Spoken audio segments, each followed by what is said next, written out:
श्रीनिवासाय मङ्गलम् लक्ष्मी सविभ्रमालोक सुभ्रूविभ्रमचक्षुषे चक्षुषे सर्वलोकानां वेङ्कटेशाय मङ्गलम् श्रीवेङ्कटाद्रिशृङ्गाग्रमङ्गलाभरणाग्रये मङ्गलानां निवासाय श्रीनिवासाय मङ्गलम्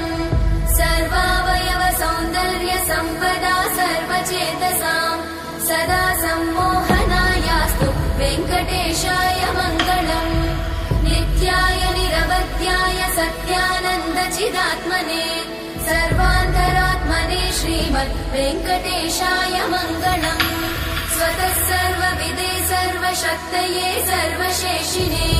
सुलभाय सुशीलाय वेङ्कटेशाय मङ्गलम्